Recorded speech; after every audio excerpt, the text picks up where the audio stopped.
अभी पीछे बारिश हुई थी तो उसमें आपने देखा होगा मिंटो ब्रिज पे पानी नहीं भरा था।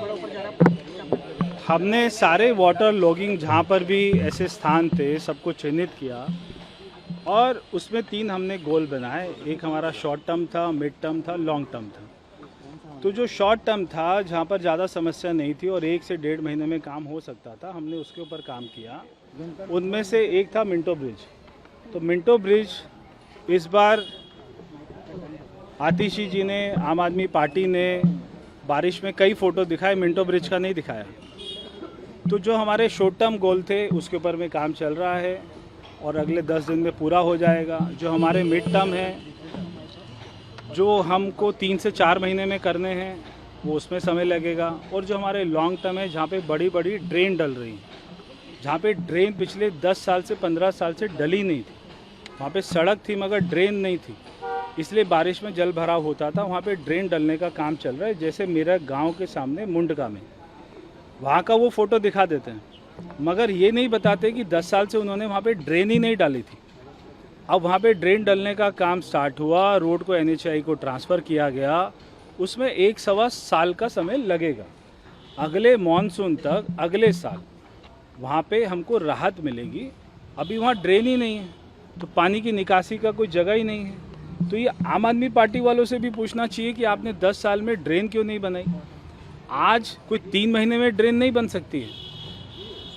2-2 किलोमीटर, 4-4 किलोमीटर की दोनों साइड में ड्रेनें, और वो बड़ी बड़ी ड्रेनें और अच्छी क्वालिटी की ड्रेन बनने में समय लगेगा।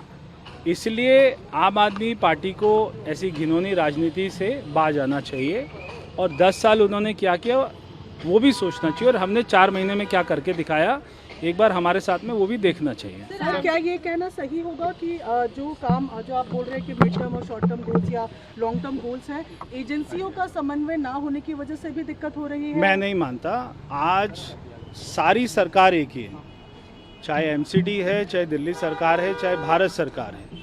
सारे कमिश्नर, सारे सेक्रेटरी, सभी लोग, हमारी जब भी मीटिंग होती है, मुख्यमंत्री जी मीटिंग करते हैं, मैं मीटिंग करता हूँ, सारे अधिकारी आते हैं, सारे डिपार्टमेंट के आते हैं। कोई भी आदमी काम बोलता है, जनता काम बोलती है। 4 महीने से आपने केवल एक बात नहीं सुनी होगी कि ये मेरा काम नहीं है। सब लोग ये कहते हैं ये मेरा काम है, ये काम मैं करूँगा। हमारे सारे विधायक, मंत्री सभी कहते हैं कि हमारा काम है, हम करेंगे। तो कोई भी दोषारोपण नहीं है, कोई भी ब्लेम गेम नहीं है, सारे काम हम करेंगे, सभी में समन्वय है। ऐसी बेकार की बातें हमें नहीं करनी चाहिए। सर, ACP के सामने आज मनीष सिसोदिया पेश हो रहे हैं क्लासरूम घोटाले को। मनीष सिसोदिया ने चोरी करी है, उसने शिक्षा के नाम पर बहुत बड़ा घोटाला किया है। हमने देखा जितने भी स्कूल में जाते हैं, 4 साल पहले वहाँ पे कड़ी टुकड़ी की छत डाली और उसमें दरारें आ गई हैं, पानी गिर रहा है, बच्चे क्लासरूम में बैठ नहीं सकते। और जिस क्लासरूम की कीमत वो जिस रेट पे बनना चाहिए था उससे डबल ट्रिपल का पैसे का भुगतान किया गया कॉन्ट्रैक्टर को। तो ये सारी जांच चल रही है, सच सामने आएगा। अभी मनीष सिसोदिया कितने केस में जेल में जाएंगे आगे हमको देखेंगे।